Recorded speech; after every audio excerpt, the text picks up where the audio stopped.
10,000 টকাটো মামা কেতিয়া দিব এইটো এটা চিন্তা হৈ আছে হয়নে নহয় আছে না নাই চিন্তা এতিয়া আপোনালোকে এইটো কথা মোক নুসুধিব 10,000 টকা বিহালীত দি আমি আৰম্ভ কৰি দিছো ভুৱন পেগু ৰমেশ পেগু প্ৰদান কৰোৱাই যিদিনাখনে দিন দিয়ে সেইদিনাখনে আহিব ইয়াত দি থৈ যাম মোৰ কোনো আপত্তি নাই মোৰ ফালৰ পৰা এতিয়া সব ক্লিয়াৰ হৈ গৈছে আপোনালোকক বিহালীত যেনেকে পালে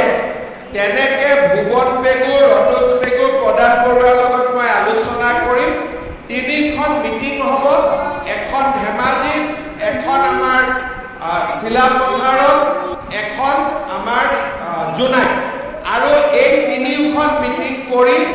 মে মাহ নহলেও জুন মাহৰ ভিতৰত আপোনালোকক 10,000 টকাটো মই ক্লিয়াৰ কৰি দিম হ'ব এতিয়া আকৌ কোনোবাই ৰেকৰ্ড কৰি লওক জুনৰ ভিতৰত দিম বুলি কৈছো তেতিয়াহে মোক মনত পেলাই দিব পাৰিব হয়নে নহয় এতিয়া আমাৰ কাম হৈ গ'ল চিন্তা কৰিব নালাগে 10,000 টকাটো আপোনালোকে পাই যাব কিন্তু 10,000 টকাটো শেষ নহয় বিহালীত যেতিয়া মই 10,000 টকাটো আইমাতৃসকলক দিছিলো এগৰাকী আইমাতৃক সুধিলো মোক ফটো তুলি আছিলে মাজনী আইমাতৃ ফটোটো নুঠিলে তেতিয়া মই ক'লো কি মোবাইলটো বেয়া নেকি বোলে মামা মোবাইলটো বেয়া 10,000 টকাটো আজি লম নহয় নতুন মোবাইল এটা কিনিম এতিয়া কথাটো হ'ল মোবাইল কিনিব নালাগে ঠিক আছে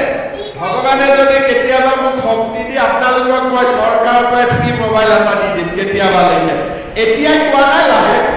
কিন্তু এই 10,000 টকাটো আমি যোনদিনাখন পাম কংগ্ৰেছৰ মানুহবিলাকে বিহালীত উলিয়াইছিলে যে মামা এনেই কৈছে 10,000 নিদিয়ে মই 10,000 দি দিলো এইবাৰ ইলেকশ্যনত কংগ্ৰেছে তাতে ইলেকশ্যনে নেখেলিলে সব বিজেপি আনকণ্টেষ্ট